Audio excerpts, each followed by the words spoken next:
أعوذ بالله من الشيطان الرجيم. بسم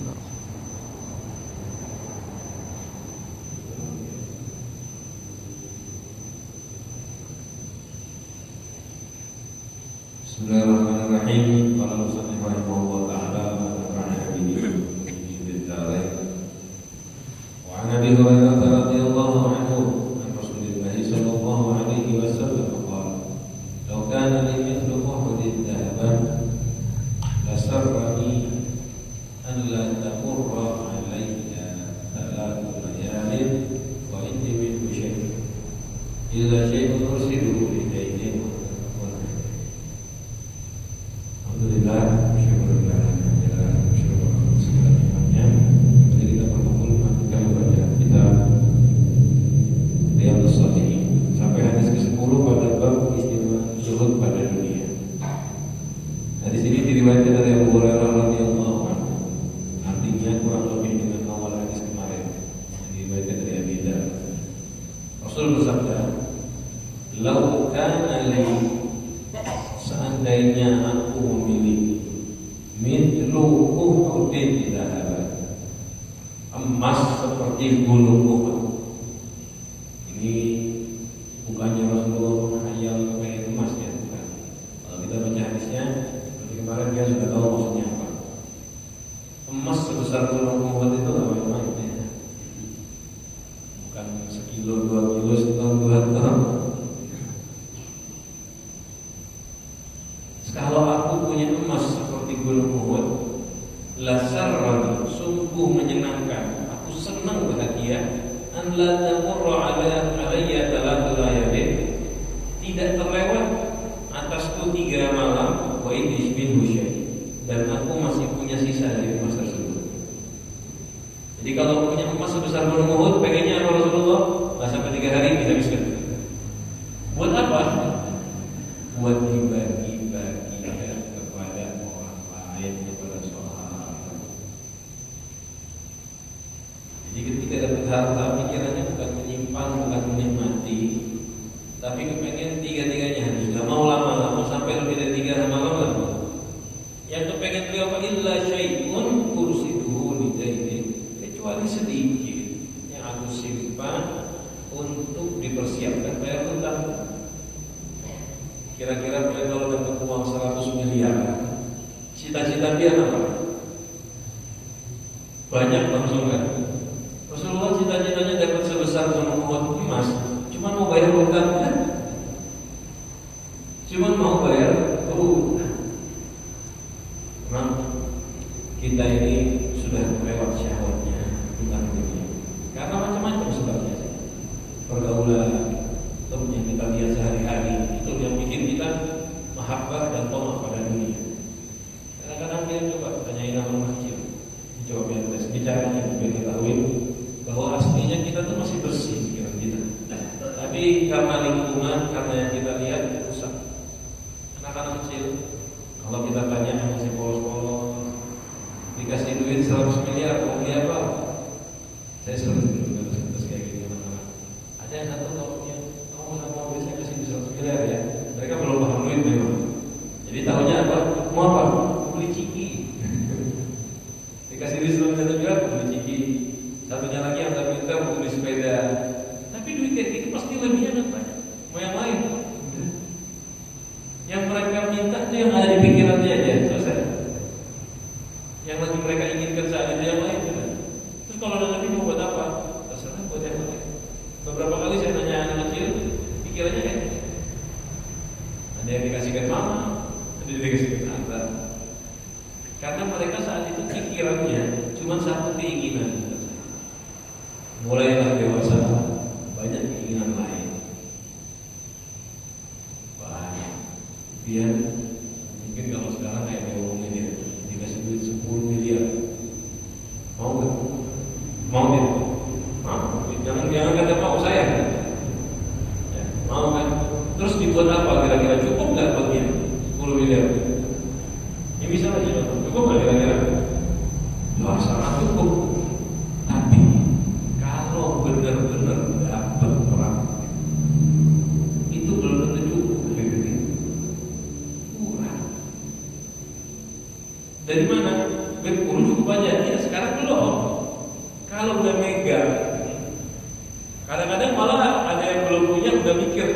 miskinnya bagaimana? Ada. Tapi kalau orang yang belum tahu, mungkin dia masih bingung. Pas dapat, nggak usah ditanya, bisa kurang itu.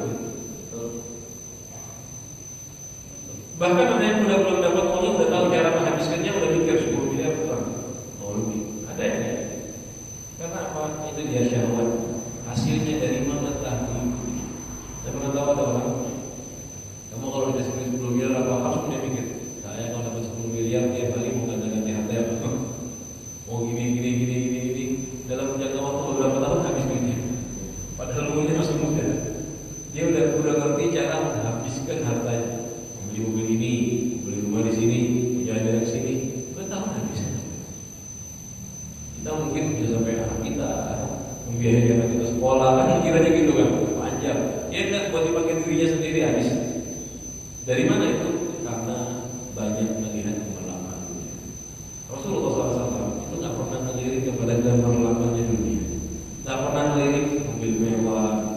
Kalau dulu kendaraan mewah ya, mahal, udah bagus. Dulu juga ada kendaraan mewah ya, kuda, onta itu sampai ratusan juta harganya. Dan sekarang ini sampai kuda ada yang 500 juta, 200 juta ada. Sekarang kuda-kuda balap itu sampai miliaran, kuda-kuda yang hias khusus. Dulu juga ada kan itu. Kuda, onta yang mahal, tapi nggak pernah diberikan. Makanan yang enak, baju-baju yang mewah juga dulu ada. Walaupun nggak seperti sekarang, tapi tetap dulu baju yang sampai ratusan juta juga ada dari bahan-bahan langka. Jadi ada baju terbuat dari sutra asli, dihiasi pakai emas.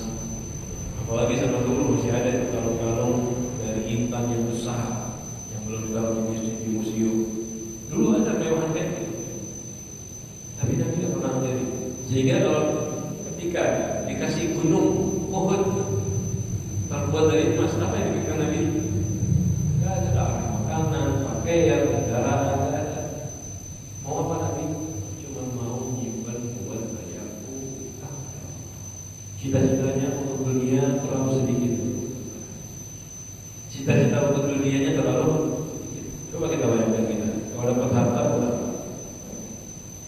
Syahwatnya ya, kalau dia buat anak, istri itu tidak ada masalah. Syahwatnya kita terlalu banyak.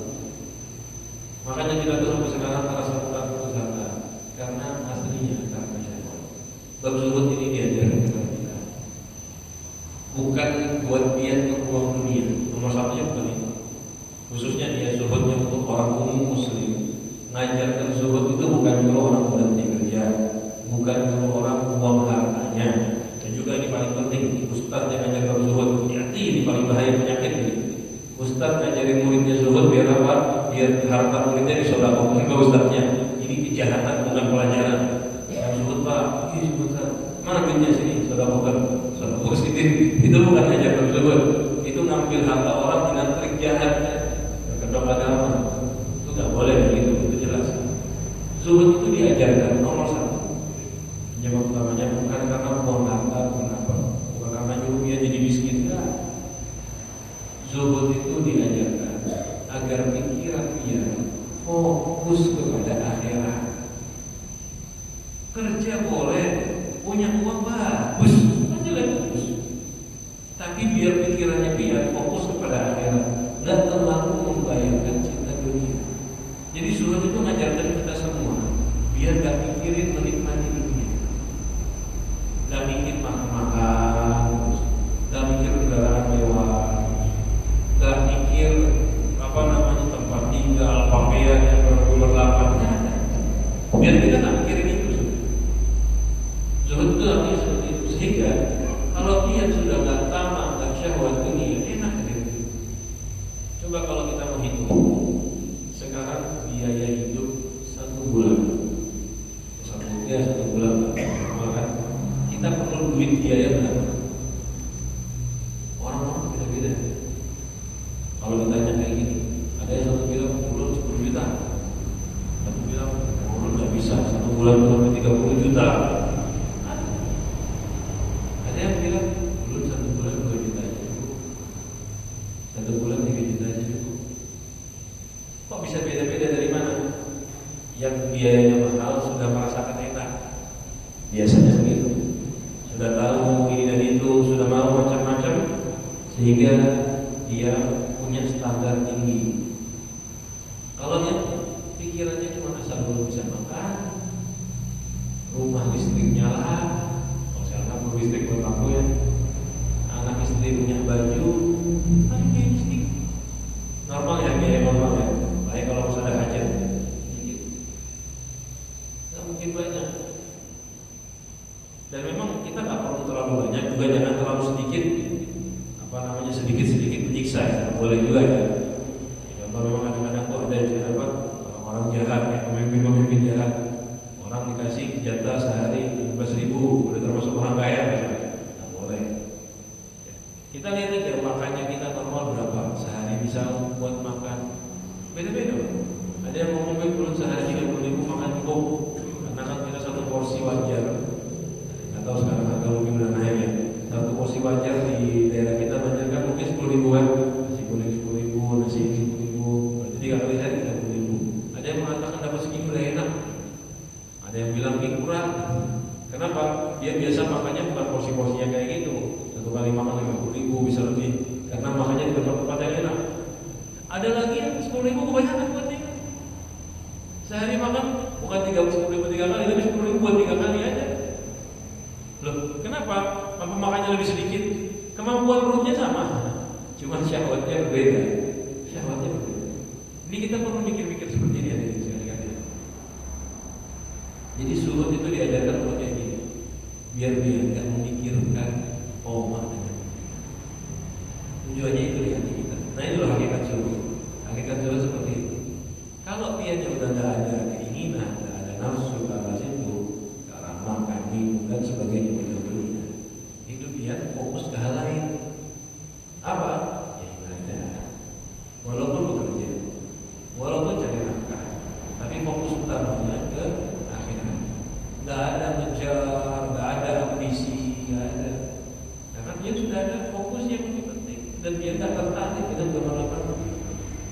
Coba kalau yang tertarik dengan balapan dunia, dia hidupnya mahal, wah susah aja, susah. Dan memang itu sesuatu yang wajar buat mereka. Mereka tuh bahkan kalau dibilang ini kebanyakan susah mereka menerimanya. Contoh ya, ada orang pengeluarannya 1 bulan 10 juta. Buat mereka dibilang ini kebanyakan, padahal separuhnya cukup. Masa cukup separuh? Ini aja udah kurang. Pasti begitu. Ini aja udah mepet. Itu yang 10 juta. Ada yang keluarnya tadi saya bilang 1 bulan 50 juta lebih. Itu mereka merasa kurang. Loh, bahkan ada yang keluarnya ratusan juta 1 bulan masih korupsi. Masih tembak sana, masih tembak sini, masih ya. Kadang-kadang lah gitu. Jangan dikira yang korupsi itu lebih miskin dari yang tidak korupsi. Yang minta-minta uang nada sana kemari lebih miskin. Tapi yang tahu kadang-kadang yang ditadang oleh orang-orang jahat, entah jahat mau benar-benar jahat atau pemimpin berkedok yang jahat. Nadanya dari siapa sih? Dari orang yang bekerja cuma cari buat makan. Orang punya warung pas-pasan, bukan jelas didatangi, jatah. Dan mereka bukan kayak orang yang preman bawa celur itu, enggak. Kadang-kadang berkedok sebagai pelindung.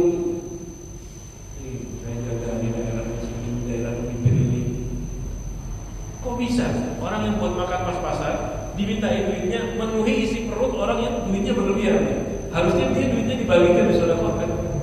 Malah minta sana, minta sini, kan begitu. Kadang-kadang orang tua mikir yang kerja mati-matian dapat sedikit, ini yang udah kaya, udah macam-macam masih tomat ngambil harta yang di bawah. Ya itu kejamnya orang cinta dunia sampai seperti itu. Makanya jaga dirinya. Sudah pernah kita bahas kan, Rasulullah itu takutnya bagi kita bukan takut kita miskin, tapi takutnya orang tanafus rebutan kejar dunia. Sampai kayak gini kan. Berulang kita dijaga oleh Allah Subhanahu. Hadis selanjutnya masih diriwayatkan dari Abu Hurairah radhiyallahu anhu qala unzuru ila man huwa asfala minkum wa la tanzuru ila man huwa fawqakum wa huwa ajdaru an la tasdaru ni'matallahi. Rasul bersabda, lihatlah orang yang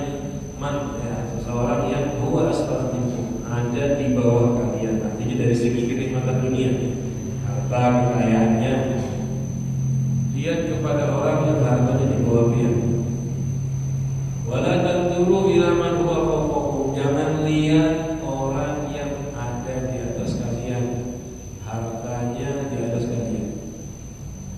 Fa huwa ajdaru, ini lebih pas, lebih pantas alla tasdaru, agar kalian tidak meremehkan nikmat Allah alaikum, nikmat Allah kepada kalian.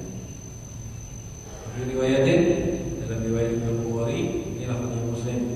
Riwayat Muslim Bukhari, idza nadara ahadukum ila man fuddila alaihi bil mali wal khalqi, jika melihat salah seorang kalian kepada orang yang punya kelebihan di harta wal khalqi, dan pada bentuk ciptaannya, falyanzur, maka hendaknya lihat juga man huwa asfala minkum, orang yang letaknya posisinya di bawah mereka, bawah. Jadi gini, di dua hadis ini mirip, tapi keadaannya berbeda sedikit. Rasulullah pertama-tama menjadikan di hadis riwayat Muslim, lihatlah orang yang hartanya dunianya di bawah dia, jangan lihat yang di atas. Kenapa? Kalau dia lihat yang di bawah dia, itu lebih gampang buat dia mensyukuri nikmat yang ada. Contoh, ada orang yang punya kemampuan harta maksimal makan sehari 2 kali. Kalau dia melihat orang yang bisa makan sehari cuma 1 kali, apa yang dia lakukan? Berterima kasih, alhamdulillah, ulun bisa 2 kali, kesian sedikit bisa. Ada orang yang bisa makan sehari cuma sekali aja, hartanya pas sekali aja, nggak bisa, nggak mampu buat makan 2 kali. Kira-kira enak tidak dia?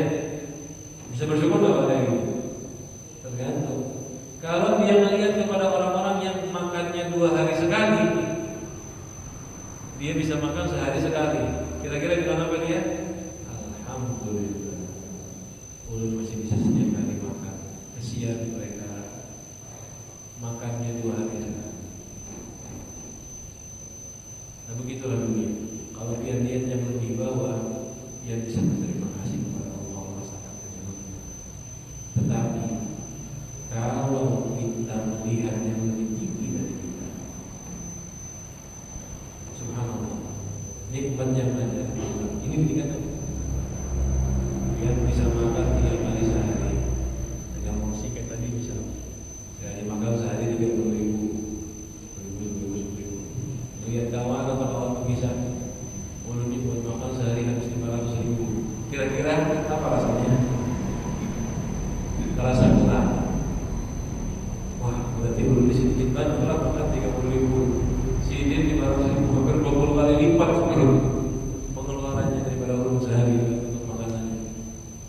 Dia cuma bisa makan nasi sama lauk 1. Melihat orang yang kalau makan lauknya sampai dibuang-buang, kira-kira rasanya gimana?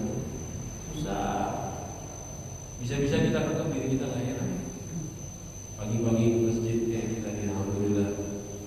Dia naik sepeda gitu, sepeda. Kawan di sebelah naik mobil. Apaan punya mobil? Kira-kira enak sepedanya? Gak enak. Karena kita membayangkan yang tinggi, dia yang tinggi. Padahal alhamdulillah masih bisa punya sepeda, masih bisa jalan. Ada orang yang tak punya kaki, rumahnya nggak bisa keluar. Ada orang yang tak punya kaki, kalau mau ke masjid jalannya susah. Itu kalau kita ngerti cara memandang dunia, ini diajarkan oleh Muhammad. Kita tak akan meremehkan nikmat. Semua yang ada pada dunia itu enak. Semua yang ada pada dunia itu enak. Pokoknya kalau ada sesuatu nikmat, selalu biasa melihat yang di bawah. Pokoknya kalau dia melihat yang di bawah, insya Allah merasakan nikmat. Kita berumah tangga, kadang-kadang rumah tangga itu memang masing-masing beda-beda. Ada yang masalahnya di harta, ada yang masalahnya di itu. Dia rumah tangga masih bisa hidup normal. Syukur ya alhamdulillah. Walaupun bisa kadang-kadang ada ribut-ribut dengan istri dan suami. Lihat berapa banyak orang yang rumah tangganya lebih kacau dari kita. Bahkan ada orang yang mungkin kaya, dia berharap rumah tangganya seperti kita yang pas-pasan. Dia kaya raya berharap seperti kita. Kenapa? Nggak pernah dapat kenikmatan dengan pasangannya, dengan suaminya masalah, dengan istrinya masalah, masalah, anaknya ribut, mungkin kaya, orang kiranya enak, karena mereka kalau kelihatan jalan pakai mobil mewah sama pasangannya, tapi nggak pernah tidur nyaman dengan istrinya, nggak pernah makan nyaman dengan pasangannya. Ada orang kayak gini juga. Iya, dengan suami, walaupun namanya manusia pasti ada masalah, tapi bisa makan bersama, bisa jalan bersama. Apalagi yang kayak pagi-pagi yang jauh-jauh jadi gocengan pakai sepeda motor sama suaminya masjid. Ya kalau punya mobil alhamdulillah berangkat ke masjid. Itu udah nikmat bukan main hari ini. Ada orang menjalankan jalan kendaraan bersama. Kadang-kadang beberapa hari nggak mau sama istrinya. Nggak mau bukan karena ada masalah penting ya. Memang dasar nggak cocok. Memang dasar ada keributan. Bukan sesekali tapi rutin kayak gitu. Sakit di rumah tangga sakit. Nah kalau kita melihat kayak gitu berarti kita bersyukur yang ada ini nikmat.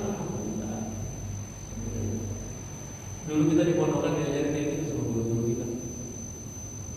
Ada santri yang sama saya ngomong biasa. Itu ada santri yang kiriman per bulannya $100. Zaman dulu waktu itu $100 masih sedikit. Dolar waktu itu 10.000. Kalau lebih sih. Jadi kalau dapat kiriman $100 berarti satu bulan 1 juta. Zaman dulu itu duit bukan main. Banyak. Dan anehnya lagi, ada yang 1 bulan dapat $1.000 buat uang jajan. Memang betul dia hampir nggak pernah makan di rumah makan pondok. Makannya beli terus. Kambing, beli apa, beli onta. Makannya enak terus. Tiap bulan ganti handphone baru, walaupun handphone sebetulnya dilarang. $1.000 $10 juta. Tapi memang kalau buat di sana, mungkin kayak waktu kita di Indonesia tuh saat itu ya, duit di sana 10 juta, mungkin di Indonesia sekitar 3 juta per jutaan, hampir separuhnya, karena biaya lebih mahal di sini. Cuma nggak masuk akal buat santri kayak gitu. Ada yang sebulan $100, itu udah cukup buat jajan ya.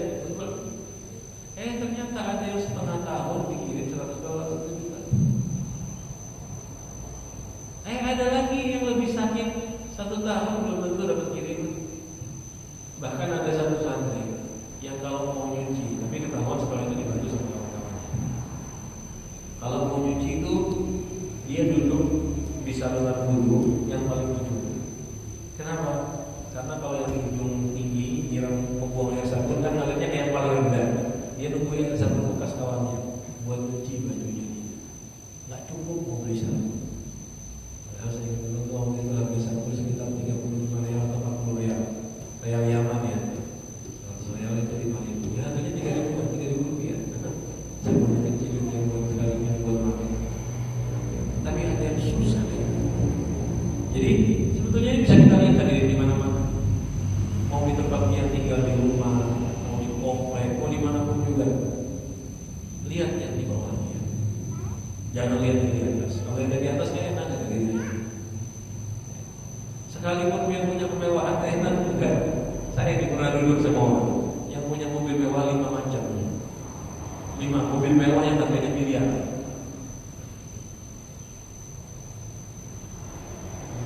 4 mobil mewah dia punya di atas miliar. Belum mobilnya yang lain. Kira-kira orang kayak gini susah hidupnya, miskin saja. Tapi dia pernah ngomong, kalau saya lagi di sini ini saya kerasa miskin. Kalau saya lagi duduk sama ini, dia kerasa miskin. Kenapa? Lingkungannya yang ada itu omongannya lebih tinggi lagi. Kayak dia misalnya ada orang kaya miliar, namanya jutawan ya, yang diobrolin uang jutaan, karena dia punya simpanan jutaan, puluhan juta atau ratusan juta. Naik ke tingkatan miliarder yang uangnya miliaran. Ini yang jutawan masuk minder. Kenapa naik ke atas tingkat ini omongannya miliaran? Belum lagi di atasnya miliar, kalau kita triliun. Minder lagi yang itu. Kenapa? Karena di atas. Makanya Rasulullah melihat, jangan lihat yang di atas saja, lihat yang di bawah. Tapi yang Rasulullah susah, mau melihat yang di bawah terus, betul tidak? Susah nggak melihat yang di bawah terus? Pasti susah. Kenapa? Sekarang dia keluar, pasti nggak kelihatan yang di atas dia. Kita keluar rumah kelihatan nggak yang di atas kita? Kita habis dari masjid di pulang, kendaraan atau jalan kaki, kelihatan nggak mobil lewat? Kelihatan mobil lewat? Kelihatan. Nanti bawa kawan bawah, kelihatan nggak yang di atas kita kekayaannya? Pasti kelihatan, susah. Nggak bisa gitu loh, saya mau lihat yang di bawah terus, nggak bisa. Pasti kelihatan yang di atas. Terus gimana caranya? Nah, ini riwayat Bukhari tadi menggunakan. Jadi bahasanya aja beda tapi maknanya sama. Kalau idza nadhara ahadukum ila man fuddila alaihi bil mali wal khalqi, kalau salah seorang kalian melihat orang yang punya kelebihan pada harta dan bentuknya, apa tinggi, tinggi, gagah dan sebagainya, melihat yang lebih tinggi, apa yang dilakukan? Kalian langsung cepat lihat juga orang yang di bawah. Sama aja prakteknya, tapi bahasanya beda. Jadi memang caranya begitu. Ketika kita melihat orang yang lebih tinggi di atas kita, cepat-cepat cari yang lebih rendah. Buat apa? Bersyukur. Kalau sekarang habis lihat mobil mewah, lihat orang kaya, keadaan orang muslim yang sedang susah. Keluar videonya orang yang makan 3 hari. Kira-kira gimana rasanya kita? Ibadah nyaman nggak hati kita? Pasti nggak nyaman kan?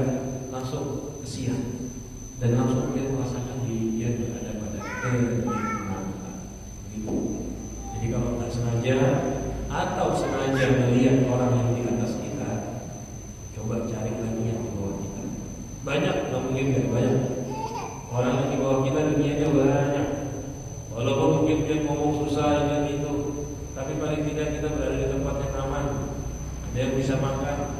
Ada muslimin sekarang hidup jangankan makan, nyawanya saja terancam setiap menit. Bayangkan bagaimana susahnya mereka. Nyawa mereka terancam setiap menit. Kasihan. Nah kita alhamdulillah dalam keamanan.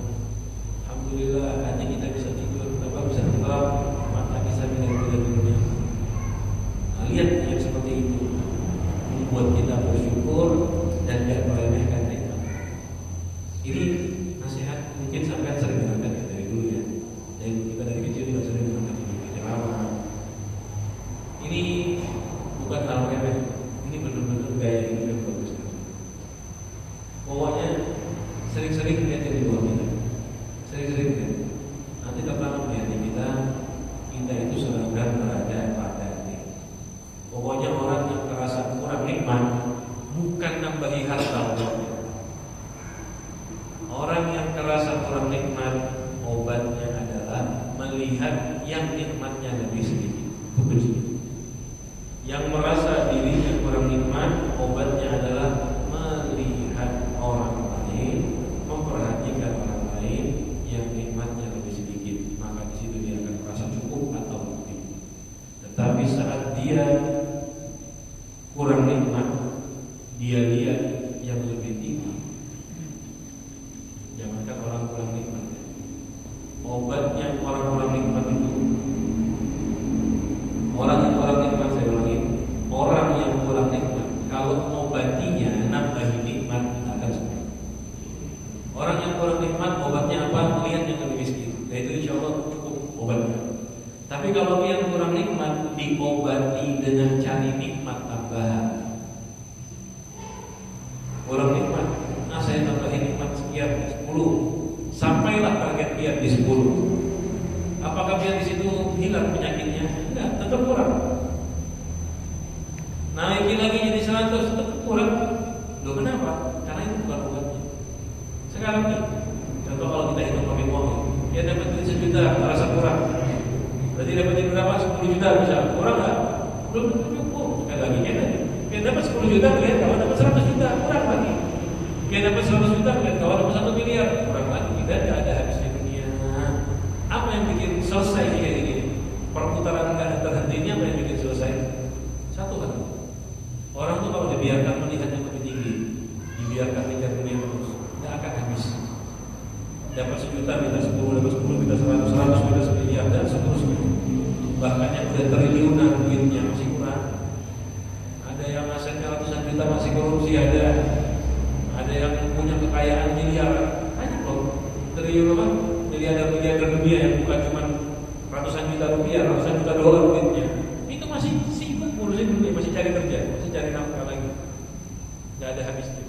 Apa yang bikin habis selesai mereka? Satu aja, yang bikin stop. Kalau mereka nggak mau sadar, satu yang bikin stop. Apa itu? At-turah. Dan akan ada yang membuat penuh perutnya anak Adam. Wala yamla'u ada nanti artinya membuat penuh perut anak Adam bikin dia puas. Nggak ada yang bikin kita puas, manusia puas kecuali satu, artinya mati dikubur baru selesai. Nah, ini dikira Nabi Muhammad Sallallahu Alaihi Wasallam. Lalu hadis selanjutnya diriwayatkan dari Abu Hurairah juga ya. Di banyaknya Abu Hurairah. Rasul bersabda, "Ta'isa abdud dinar wad dirham wal qatifati wal khabithah." Celakalah, rugi, rendah, celaka, rugi, rendah, hambanya dinar, budaknya dinar, wal dirham dan budaknya dirham, wal qatifah dan budaknya qatifah. Qatifah itu baju yang ada bentuknya. Wal khamisah dan budaknya khamisah. Khamisah itu baju kain saja kotak, kain ihram itu namanya khamisah. Baju zaman dahulu itu baju. Ini masih belum dijahit kayak kita. In utiya radiya, kalau dikasih ridho senang. Wa illam yudha lam yarda, kalau enggak dikasih tidak ridho. Artinya kalau mereka dikasih dunia yang mereka mau, baru nyaman, baru bisa tidur enak, baru berterima kasih sama Allah. Ini kurang ajar. Kalau nggak dapat dunia, nggak mau terima kasih, nggak bersyukur. Kalau nggak dapat keinginannya dia, dari harta, dari dirham dinar, dari baju, dari kain tadi, khamisah. Kalau mereka nggak dapat, tidak ridho. Nah, yang seperti ini ya, rugi. Makanya dibilang Rasulullah celaka. Dan bahasanya dibilang bahasa hamba dinar, hamba dirham. Kita harus latih diri kita sekarang dari kecil. Biasakan kalau punya keinginan nggak dapat itu, entah itu makanan, minuman, pakaian, uang. Dari kecil dilatih. Anak-anak biar berubah. Mungkin karena kita mau mungkin susah benar yang melatihnya. Ya kita udah 10 rumah, sudah sekitar 30-40 tahun dilatih cinta dunia. Kan gitu kan, dilatih cinta dunia. Susah. Nah, anak-anak dia dari kecil, ya biar lebih gampang dirinya. Karena masih polos hatinya, mereka masih bersih. Dilatih, jangan sampai jadi hamba dunia. Latih dengan apa? Jangan dikasih semua permintaan. Itu latihan. Kadang-kadang minta ini nggak dikasih, itu latihan. Dan yang sudah mulai besar, bisa berpikir, umur 12 tahun, ingat, nggak semua yang kalian inginkan harus dapat. Bahkan biasakan kalau pengen sesuatu, jangan semuanya dikejar. Pengen sesuatu dari dunia ya. Misalnya contoh hari ini, pengen jajan, tahan besok aja. Saya kepengen punya ini, sesekali beli apa, sesekali gantian. Kalau perlu latihan pertama gantian. Hari ini keinginan saya nggak boleh dipenuhi, besok punya boleh dipenuhi. Dilatih sehari-sehari bisa. Pokoknya kalau hari Senin pengen apa aja tentang makanan beli, nggak apa-apa. Hari Selasa libur, pengen jajan ini nggak boleh, pengen jajan ini nggak boleh semua nggak boleh. Nanti lama kelamaan setelah sehari-sehari gantian, tambah sampai seminggu sekali. Jadi ada satu minggu hari ini cuma apa yang boleh makan, tapi keinginan saya dikasih cuma hari ini. Latihan kayak gitu. Dan ini latihannya dari para ulama soleh mendidik anaknya. Jadi anak-anak mereka itu dari makanan saja, dari segi makanan. Mau makan ini, ayo tunggu. Harinya nanti hari Senin, harinya nanti hari Jumat. Bukan karena bapaknya pelit ya, enggak. Tapi ngelatih anaknya terbiasa, tidak dikuasai. Dan anaknya dari kecil udah dididik sama orang tuanya sendiri terbiasa. Kepengen mainan, kepengen ini, dilatih. Ini bukan waktunya, nggak boleh. Biar nangis. Emang kalau anak kecil masih kecil banget, biasanya nangis. Emang ini kita bukan mendidik, kalau masih kecil itu nggak bisa diomongin. Cuma dilatih, jangan dikasih gitu aja. Ini nggak boleh, diam.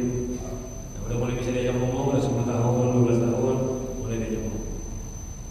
Nah, abang bukan nggak kasih, tapi ini latihan. Nanti ketika kamu dewasa, seperti yang kita sekarang,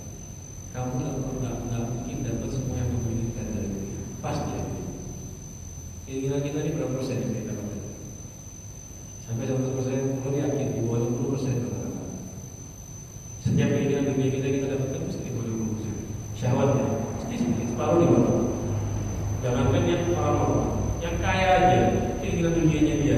Saya beberapa kali tanya sama orang kaya, dia target dunianya ini sudah berapa persen? Jawabnya 60%, 40%. Padahal kalau buat kita yang lain itu udah lebih dari 100%. Ya kan tadi sudah kita bahas. Sehingga dilatih anak-anaknya. Jadi sekarang biar dia terbiasa. Perhatikan ya, kecelakaan orang-orang yang menjadi hambanya dunia, hambanya dinar, hamba pakaian. Memang enak kan dulu. Duit itu pilihannya. Baju itu pilihannya. Betul. Lihat baju bagus tuh. Betul. Tadi berhasil. Kalau biar mampu beli dibatasi. Rasulullah bajunya itu sedikit. Bahkan Rasulullah punya baju beberapa pasang. Baik. Kalau dihitung bisa dikejar. Cuma Nabi Muhammad punya satu baju rapi. Nah, saya nggak bilang mana. Jubah. Saya Muhammad lagi gitu kita juga punya jubah bagus untuk menerima. Jadi ada baju bagus untuk ayat tertentu. Gak apa-apa kayak gitu ya. Tapi sehari-hari pas-pasan biasa. Gak apa-apa, memang baju bagus itu menarik. Boleh gak punya? Boleh. Bukan berarti harus baju jelek. Enggak, boleh punya baju bagus tapi terbatas sesuai hajat. Bukan syahwat, sesuai hajat. Padahal hanya sepele. Dunia ini kalau kita pikir cuma urusannya paling makan, pakaian, rumah, kendaraan. Kalau orang-orang yang biasa-biasa enak, biasa-biasa pas-pasannya mana ya? Saya banyak lihat di Banjar alhamdulillah. Ya walaupun belum semua. Banyak orang-orang di Banjar ini adatnya walaupun duit ada, tapi rumah dari kayu pas-pasan. Lain rumah kayu yang mewah ya. Saya pernah masuk ke rumah sama orang pengusaha. Ya Allah, rumahnya itu kan nyaman betul. Jauh lebih nyaman rumah dulu. Padahal dia kaya bukan kaya. Rumahnya kayak gudang. Kayak gudang rumahnya. Barang-barang jualannya di situ. Lu tanya kenapa dia kan bikin gudang kayak gini gitu. Gue tak kadang-kadang. Sebetulnya kalau dipikir-pikir ya dengan akal sehat bukan masalah cinta dunia. Bukan masalah cinta dunia. Jadi pada rumahnya berantakan mendingan beli bikin gudang, bikin rumah yang nyaman itu selesai. Tapi enggak, itu berarti kan itu enggak ada masalah. Kita enggak perlu nasihatin dia. Ayo bikin rumah, sayang dunia enggak dipakai. Enggak usah. Tinggal nasihatinya kalau biar cuma cukup rumah kayak gini, berarti gajinya enggak usah terlalu fokus. Nasihat dulu gitu. Bukan nasihat gini. Sayang duit banyak-banyak, pakailah bikin rumah yang bagus. Enggak usah nasihat gitu. Duit biar kan segini Pak. Biar kan cukup sedikit aja. Iya, ya udah kerja aja dikurangi. Biaya rumah kayak gini, biaya makanya kan nggak banyak. Orang aja gak lihat. Pasrahkan sama orang lain. Yang ada biar nikmati. Ada duit berangkat umroh. Kayak gitu, rajin umroh tiap tahun berangkat umroh. Duitnya banyak. Tapi hidup di rumahnya seadanya. Banyak loh orang kayak gini. Lain memang kalau keadaan biar kalau di tempat kota besar yang biasanya orang berlapar. Lain lagi itu. Kehidupannya mereka di sana nggak bisa tempat tinggal, mobil, pas-pasan. Karena mereka harus kelihatan hartanya. Nah, ini